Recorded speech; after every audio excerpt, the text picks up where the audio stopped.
And many thanks to our friends on the Five. Welcome to Hannity. This is a Fox News alert. Millions of Americans in Texas and now Louisiana, they're struggling to deal with the devastation that is caused by Hurricane Harvey.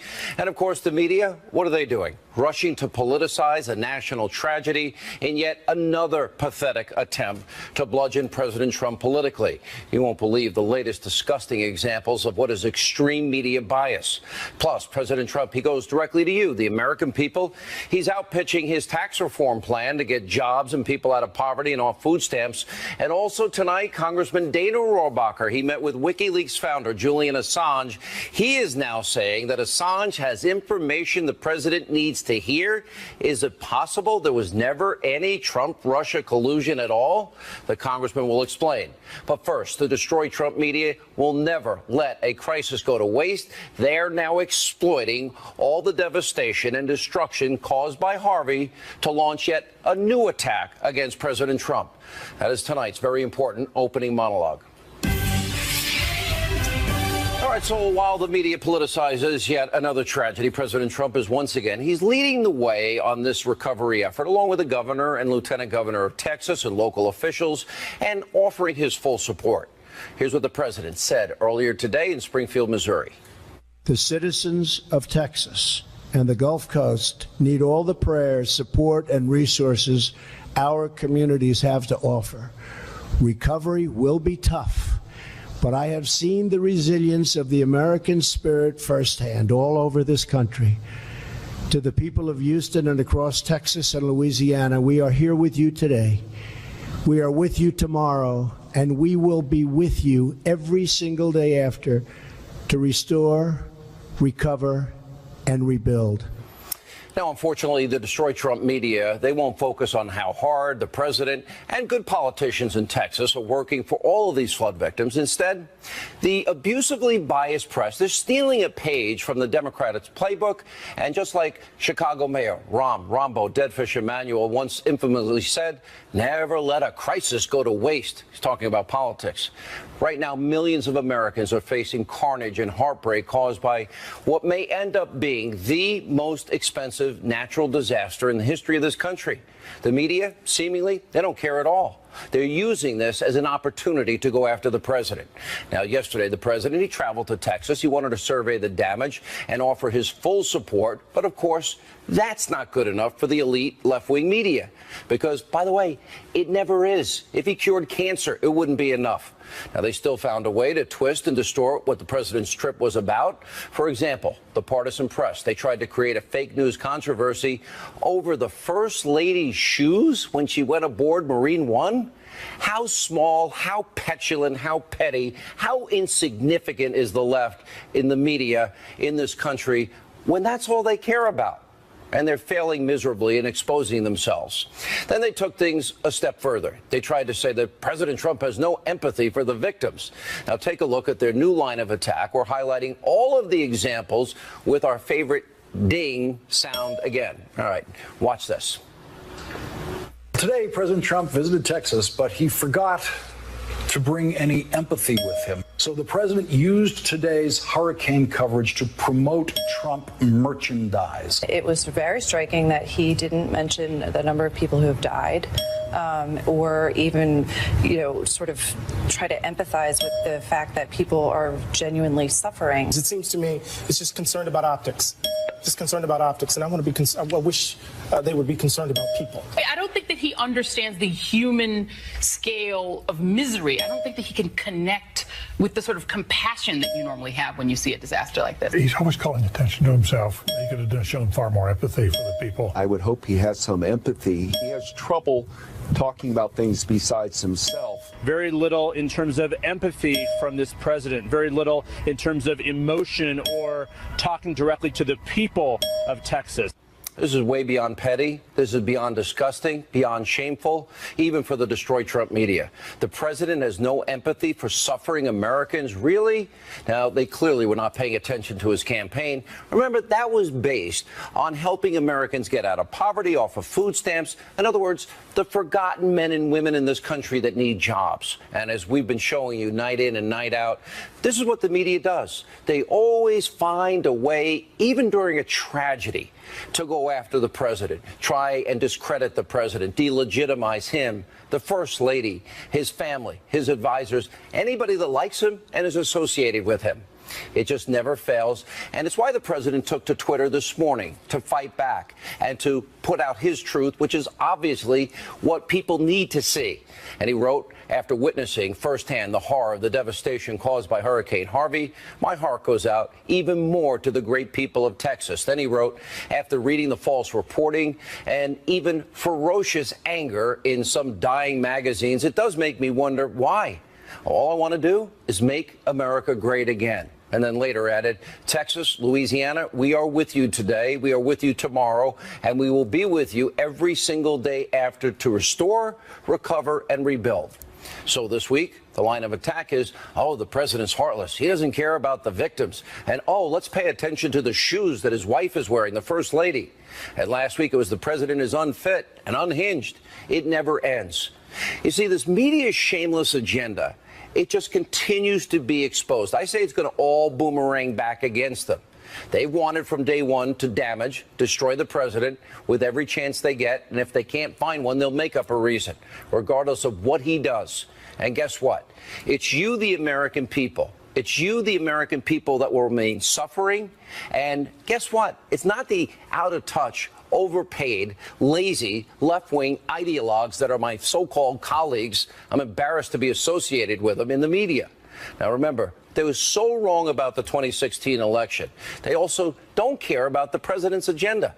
We told you last week about all of the items of success. They never reported on them. Well, all the proposals that will help millions of Americans that are suffering after 8 years of failed Obama policies that they never reported on. For example, will the media cover fairly the president's tax reform pitch that he put out today? Now, here's the president from earlier explaining why America desperately needs to have tax cuts and overhaul the tax system. I am fully committed to working with Congress to get this job done, and I don't want to be disappointed by Congress. Do you understand me? First, we need a tax code that is simple, fair, and easy to understand. Second, we need a competitive tax code that creates more jobs and higher wages for Americans. It's time to give American workers the pay raise that they've been looking for many, many years. The third principle for tax reform is a crucial one: tax relief for middle-class families. Fourth and finally, we want to bring back trillions of dollars in wealth that's parked overseas. Millions of struggling citizens will be lifted from welfare to work. They will love getting up in the morning. They will love going to their job. They will love earning a big, fat, beautiful paycheck. They will be proud again. I am asking everyone in this room and across the nation to join me in demanding nothing but the best for our nation and for our people. And if we do these things, and if we care for and support each other and love each other, then we will truly make America great again. Now, the president, just like he's been doing for months, he's leading. He's offering solutions. Do you ever hear any of these ideas from the media? Do they want to do the same thing? Have they ever offered up ways to solve the problems of those Americans that are in trouble and suffering, or ways to make people's lives better? No, they're obsessed with tearing down a president. Russia, Russia, Russia, Russia, Russia. You know, examining the president's mental state. Well, what about their Trump derangement syndrome? You know what? It's time now for Congress to get on board, get behind this tax plan that'll create jobs, pass legislation. Look at this brand new Fox poll out tonight on the issue of passing tax reform this year. 49% of registered voters said yes, it's important. 78% said it's unlikely to happen. Well, that means it's time for Congress to get to work. And wait till we show you the polls about Congress and Paul Ryan and Mitch McConnell tonight. They need to pay attention and compare their poll numbers to the president, because the American people need things done. It's good for the country. It's good for those people that have been left behind. And if Congress can pass tax reform like Ronald Reagan did, it will unleash a new wave of American prosperity and millions of new jobs, and get millions of Americans off food stamps and out of poverty and back in the labor force, and a shot at the American dream. So it's time to put the country first. Congress, get busy.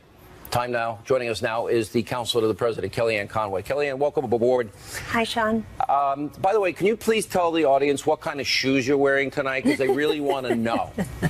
I wouldn't dare because I don't engage in such petty nonsense. Yeah, and by the way, so I just came up on my radio show today because my staff was saying, what shoes do you wear? I didn't know I had a hole in my shoe until today. I didn't know. Does anybody, this is how petty, this isn't funny when people are dying. Everything they worked their whole lives for is being destroyed. That's right. And this is seriously what they want to talk about? This is not funny anymore. That was one backdrop. The other backdrop was North Korea brazenly launching a missile towards Japan, invading their sovereignty and obviously violating just general conventions of international standards. But look, your opening segment is very instructive. You basically asked the question, Sean, when will the Trump detractors, naysayers, and critics, particularly those in the media, when will it end? The question is, when will it actually matter? There's very little indication that what the media are telling Americans is important to them is actually important to them. We saw that on the campaign, and we see it now in his presidency. He does not let them stop him from pushing forward on his agenda. Today's Exhibit A of that. He went to Missouri. He went to the heart of Route 66 of Main Street America and basically said to them, we want these manufacturing jobs to come back. You deserve a pay raise. You deserve a tax cut. The instruction page for the simple form is over 240 pages long. That's the instruction page. We're spending billions of hours. We're costing millions of jobs and trillions of dollars because of this draconian, outdated tax code. And by the way, the tax code currently favors the rich. It currently favors those who can afford lobbyists, lawyers, accountants to help them figure out how to pay little to no taxes. So he went to Missouri today anyway to tell the nation and to tell the Congress, by the way, when they get back next week, that this president is set on reforming the tax code and giving relief to middle-class families. Number one. Number two, he went to Texas yesterday. The vice president is going tomorrow, and the president will be back there and possibly Louisiana on Saturday. He's not going to allow the people in the peanut gallery who should be spending their time connecting people with information, tell them how to get diapers, pet rescue, food, medical supplies, medical care. Look at what our cabinet members are doing. They're there with the president, the vice president, instructing folks as to where they can get much needed help. And you've got the media obsessed with trying to tear down the president. I just think it's not going to work. Let me put up another favorable opinion that came out at what, 44%. Pence is 46%. Paul Ryan got some things done in the House. Good for him. More than they've done in the Senate. Then you look at Nancy Pelosi, 31%. Schumer, 27%. Mitch McConnell, 20% and 18% in his own state. I'm hoping they're paying attention that the president remains twice as popular because he's doing his job and keeping his promises. And I think Congress needs to, get on board finally. Well, these are data of which we're very much aware in the White House, particularly, why don't you throw up the mainstream media numbers as well? Somebody can call me and let me know when the president's approval rating gets as low as the media's approval rating and the Congresses and the parties. I mean, this is an incredibly important point because people see that he's trying to make good on his promises. He believes it's a moral imperative to get health care reform done, to get tax relief to middle-class families. And he is urging Congress, he said today, he's urging Congress to revive themselves and rescue themselves by passing tax reform. And that's really the president reminding them that they stood in the way of him, pen in hand, signing into law health care reform. You've got 29 million Americans without health insurance right now. You have 20 million who opted out of Obamacare, 6.5 million who paid a penalty, Sean, because they didn't want this great thing called Obamacare. Why is that important? It's important because you have a president who remains committed to getting it done. We're working with the governors. We're looking at the Graham-Cassidy bill.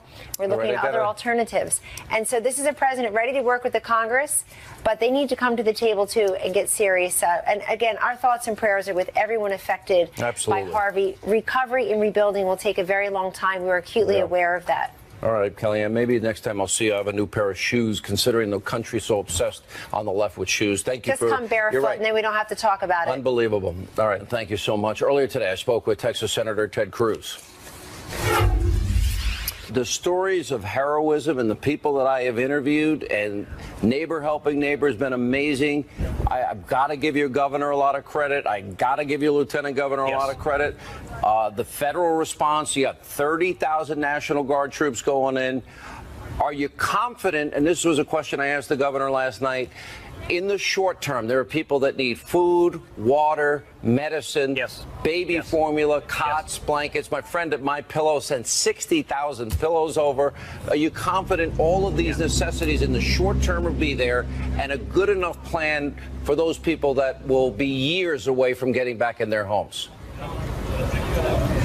I am, Sean. Priority number one is the preservation of life. We've seen incredible heroes, from first responders, firefighters, police officers, EMS, National Guardsmen, Coast Guardsmen, rescuing lives. The storm is still ongoing in East Texas and Louisiana, and those rescue operations are underway. The next stage is going to be rebuilding. I've spent this morning at the shelter at the George R. Brown Convention Center helping serve breakfast, helping care for people there. We had 11,000 people who had lost their homes, who spent the night there last night. And we're seeing churches and charities and private citizens throughout the community stepping up. It has been incredible. And the most incredible part, Sean, local officials put out a call just to citizens. If you can help, step up and help. And we have hundreds of just ordinary men and women who had a flat-bottom boat, who had a bass boat, who had a jet ski, and went out and rescued their fellow citizens. A couple of days ago, I was at the Harris County Emergency Command Center. There's an entire wall of Post-its of all the people who called in and said, I've got a boat, I can help. Hundreds upon hundreds.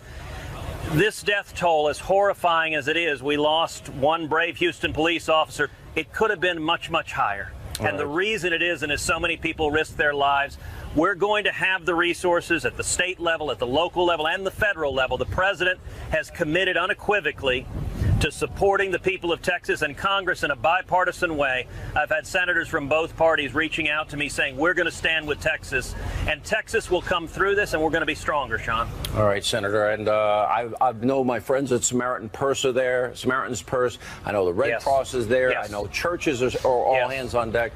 Our thoughts and prayers, Senator. We love the people in your state. We are very sorry for all that's happened, and we wish you the best. And we'll continue to focus on this in the days, weeks, and months ahead, sir. All right, now, earlier this month, Republican Congressman Dana Rohrabacher, he went to London. He met with Julian Assange face-to-face. The California lawmaker now says he's working on arranging a meeting with the president. Is it possible that Russia-Trump collusion never happened? We'll find out next as we talk to that. A Hannity investigation straight ahead.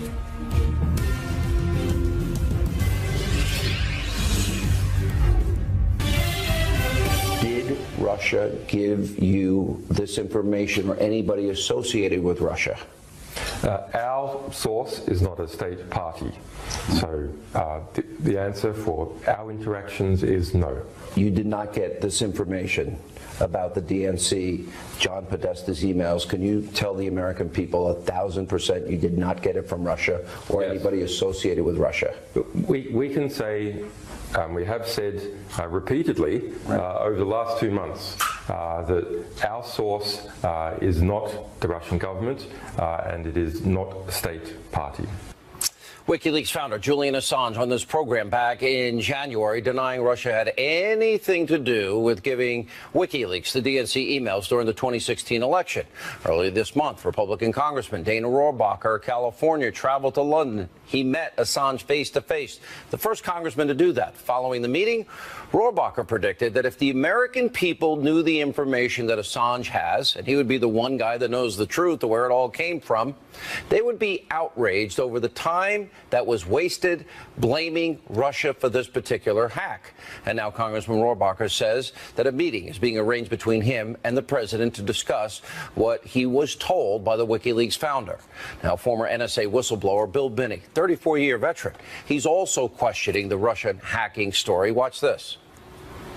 The NSA, for example, has all the fiber optic taps across the United States and even around the world, plus trace route programs embedded in hundreds of places all over the network. So I knew they would know if packets were being passed around the U.S. or outside the U.S. or anywhere in the world, they could trace them and see who got them. I mean, they did that several years ago with the Chinese hack that came in that said it came from that building, I think, in Shanghai. Well, they could do the same thing with virtually any hack. So right away, I began to question that assertion that they were hacking into the DNC. No, I had Bill Binney on my radio program. He said 99% certainty, 34-year veteran, NSA, that it was not Russia. Now, some news outlets have also been reporting that former U.S. spies doubt this Russia hacking narrative, including Bloomberg. They ran an article entitled, "Why Some U.S. Ex-Spies Don't Buy the Russia Story." Even the liberal Nation, they wrote a new report, raises big questions about last year's DNC hack. The Washington Times did the same thing. Joining us now, California Congressman Dana Rohrabacher. One, I want to give you credit. It is true that if there's one person on earth that would know the source of this, wouldn't it be Julian Assange of WikiLeaks? And isn't it true WikiLeaks has never been wrong in 11 years? Well, I don't know if they've never been wrong, but I know that he's the ultimate source. Never been proven wrong. And in the material they released. Proven wrong. Oh, yeah. The things that he released were honest and truthful. Now, some of the things he released, I'll have to admit to you, I would have preferred him not releasing. I thought it was wrong, but you take a balance of what's happened. He's disclosed massive amounts of information, of which the government's been keeping secret from us.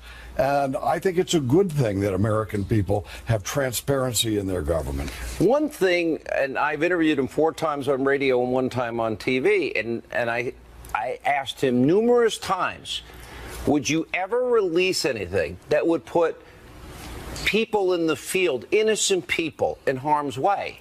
And he swore he would not. Are you convinced that that's true? Because I can't think of an instance. Can you? Well, when you say it's whether or not someone is intentionally doing that, I certainly don't believe that he would intentionally put American intelligence or military people at risk. But some of the things that have come out, and I would have preferred, I would think, yeah, well, not only embarrassing, but perhaps it's something that would have been best handled behind the scenes. But our government and all governments around the world have tried to hide massive amounts of information about what they're doing from their own people. And I think that what we have in WikiLeaks is an exposure that I don't mean those things that they want to keep secret. You know, fool me once, shame on me. Fool me twice, 3 times, 5 times. Allegedly, Julian Assange at 16, Kim.com at 16, hacked into the DOD, hacked into NASA. Now, he's 45. At what point is it America's fault that we have not built the cybersecurity to prevent that from happening? And at some point, do we blame our own government for its failure? Well, I will just have to say that I don't think our government should have as many secrets as they have, and they've been keeping information from us. And they're not doing their job. Operation. Well, we should be unhackable after 35 years. Well, we should be unhackable, but we should make sure that information that doesn't deserve to be secret should be available to the American people. Okay. And in that, Julian Assange is doing a great service. Let's talk about a great service. So he would be the one person that knows where this information came from. Right. Do you believe that this Trump-Russia collusion narrative will be proven false, and do you believe he holds the key? The answer is absolutely yes, and I think that this Russian narrative that you're talking about, this idea, this unrelenting, sinister, story about how Trump colluded with the Russians in order to steal the elections, is a total con job. It's a fraud, and it's masking a power grab. Because what they're doing is they're trying to undermine the ability of the person the voters voted for. They're undermining his ability to assume the power and authority and appointments that the President of the United States has given authority to do by the voters. It is possible that the media has lied to the American people, and the Democrats have lied to the American people for nearly a year. and that they've disrupted the flow of information and manipulated the flow of information in this country for nearly a year. You're saying, what is the percentage certainty that this has all been a lie? Oh, I would, in terms of what I believe, and after looking into this, I think it's about 99% that it's a total lie. This is and of course you've had these people who politicized our intelligence agencies, the Obama appointees who jumped into this, giving credence to a total fraudulent analysis of what happened. And this was not something where Russia colluded with Trump in order to steal the elections. Mueller then? They are stealing the elections. Doesn't Robert Mueller then need to talk to Assange? Doesn't he need to at least look at the evidence or attempt to get the evidence? Does he care about the truth? And these people haven't even looked at Hillary Clinton's collusion with the Russians, where they put tens of millions of dollars into the Clinton Foundation. Unbelievable. But then they want to find out, did someone with President Trump actually talk in some ways? Okay. And then they complain about me. By the way, just I'm about to lose you. I've had a lot of people who attack me. I am the chairman of the committee that oversees our relations with Russia. It is my job to You have a specific message for the President of the United States, but it's only one that you could tell him privately. In this environment, is it going to be hard to tell him privately? Because, Dana Rohrabacher is now sending back messages from Julian Assange. Is that going to be possible? And if not, will you go public with what you know? And obviously, Julian Assange probably wants to just be left alone and go to Ecuador, is what I'd imagine, right? I think that's probably it. I think what we have here, it's really important for the truth to be known. And I think the President of the United States needs to hear what the details are. And I understand that a meeting with myself and the President is being arranged. So at that point, the purpose is to alert the American people to the truth of what of this whole situation If he has the truth that will blow this lie out of the water that you're saying, and 99% certainty, does he deserve immunity if he reveals the truth to the American people?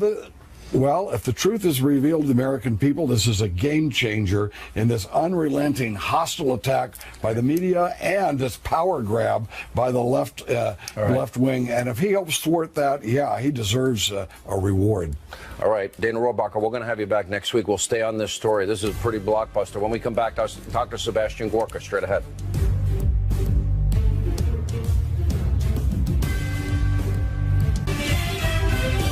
And welcome back to Hannity. So last week, the country learned that Dr. Sebastian Gorka was no longer working for the White House. However, Dr. Gorka still vows to work as hard as he can to push through the president's agenda and to drain the D.C. swamp. Joining us now, the man himself, author of the best-selling book, Defeating Jihad, former deputy assistant to the president, Dr. Sebastian Gorka. I was surprised and, frankly, a little bit shocked at this happening. You told me that you believe you can help push the president's agenda better from the outside. Tell us what happened. Well, look, what everybody understands, I think, especially your viewers and the Fox followers, is last year, on November the 8th, it really was an insurgency. It wasn't the establishment that won. It wasn't the GOP. It was a New York mogul, a tycoon of real estate, with his merry band of scrappy insurgents that won the election against all odds, crushed 16 competitors, defeated a woman who'd spent $700 million, okay? So when the inauguration happens, this small band of merry men and a couple of women enter the White House, and it's a hostile takeover, Sean, a classic hostile takeover. Well, explain. Most people wouldn't understand this, Dr. Gorka. I mean, I actually looked at some of the remarks. You're talking about bureaucrats, policymakers, and we see Congress, Republicans that are weak and pathetic, spineless, visionless, and frankly, I don't even think they have an identity anymore. But you're saying that he's actually battling people within the White House. What does that mean? Who are these bureaucrats? You mean Obama holdovers? It's not just Obama holdovers. I'm not going to fuel the palace intrigue because, you know, I was the brunt of that as well as everybody else on the side of the MAGA train for 8 months. But the fact is, one of your Fox colleagues summed it up very well. They were talking about my boss, Steve Bannon, leaving, and they said, whatever you think of Steve Bannon, he would not have been at home in a Clinton White House. Absolutely. We have people in the White House who not only would have been at home in a Clinton White House, they probably would have been cabinet members. That's the reality when a small band of people go against the swamp. I decided after the Afghan speech by the president, the best thing I can do to support his agenda is to come out of government service and use all the tools available to a private citizen. And I assured the president on Saturday after I resigned that I am going. He asked me to support him, and I said I'm going to support you 100% from the outside, because, Sean, it's about the long game.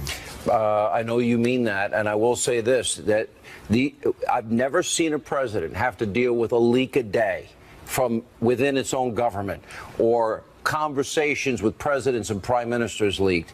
And if they don't stop that leaking, the unmasking, the surveillance, and all the shenanigans, Espionage Act violations, it's going to be problematic for the entire country.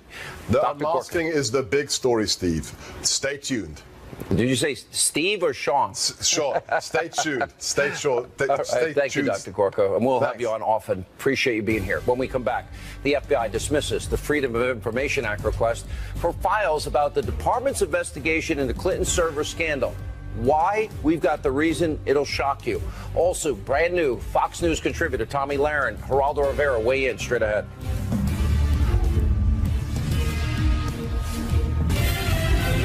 Welcome back to Hannity. The FBI shoots down a Freedom of Information Act request to release files about their investigation into Hillary Clinton's private email server. And the reason is beyond bizarre. And frankly, I don't believe it. The letter from the FBI to the lawyer who put in the FOIA request reads in part, quote, "You have not sufficiently demonstrated that the public's interest in disclosure outweighs personal privacy interests of the subject." Here with reaction, and by the way, brand new Fox contributor Tomi Lahren is with us, and Fox News correspondent at large Geraldo Rivera. All right, so Tomi's new to Fox. Geraldo, you're a 50-year TV veteran, you know, so I'm going to go to her first all the time. I would hope so. Tomi, so would I. Welcome aboard the Fox News channel, and our audience is very familiar with you. You've been on a ton of times before. How would this not be in our best interest? It's in everybody's best interest to get the truth, right? Well, of course it is. And I think that the funny part of this whole thing is that her privacy somehow trumps our right to know. I'm sorry, when you use a private email on a private server, your privacy rights are out the window when you're the Secretary of State of the United States of America. You don't have privacy anymore. She chose to do this. This is on her. And I personally would like to know. All right. Geraldo, you're a lawyer. Subpoenaed emails. Now, you're also my friend. Let's say I deleted 33,000 subpoenaed emails. Let's say I decided to acid wash the servers and the hard drives with bleach bit. Let's say I took a hammer to my BlackBerries and iPhones just to make sure they don't exist. And then I sent the FBI the other devices with no SIM cards. And I hire you to protect me. What's the first thing you're going to do? Probably give me a cake with a file in it because I'm going to need it, right? Not even you could get me off of that. I would do that and much more for you. But let me, before I get into the substance of your question, welcome Tomi, who, although I obviously disagree with many of her political positions, I think she has intelligence, she's reasonable, and she's got, most importantly to me and you, true grit. So, Tomi, welcome aboard.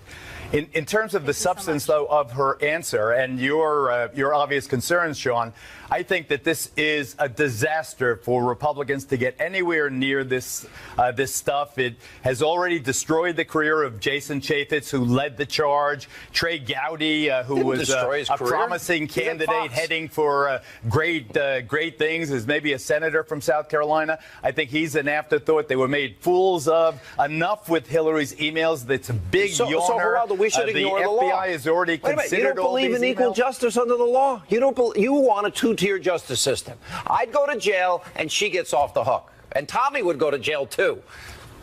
You know, Sean, if she was going to go to jail, she would have gone to jail when James Comey, in the summer of 2016, announced that there was nothing criminal there but extreme carelessness. Oh. Enough already. Tommy, straighten this guy out. Tommy, you go after Geraldo. Take him on.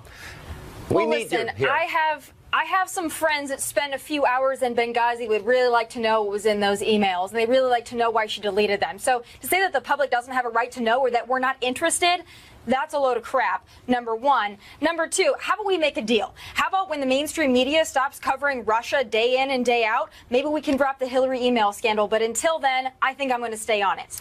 Two points. Number one, with all due modesty, I was almost killed in Benghazi, Libya. I know the turf pretty well, and I don't take a backseat to anyone when it comes to that regard. Russia is another big yawner. I totally agree. I think this guy, Uranium Imran 20%? this is the guy they should check out as the possible colluder on the leaks with WikiLeaks. You know, the guy who worked for Debbie Wasserman Schultz. I think there is fertile grounds for investigation. Probe forward. Forget about history and the sordid history and political history. Go forward. What was the DNC hiding? Why did Debbie Wasserman Schultz hire this guy now accused of Who gets to delete espionage? emails? That are subpoenaed? All right, Tommy, welcome aboard. Geraldo, you're going to have your hands full in days and weeks ahead. I see that, man. Tommy's going after you.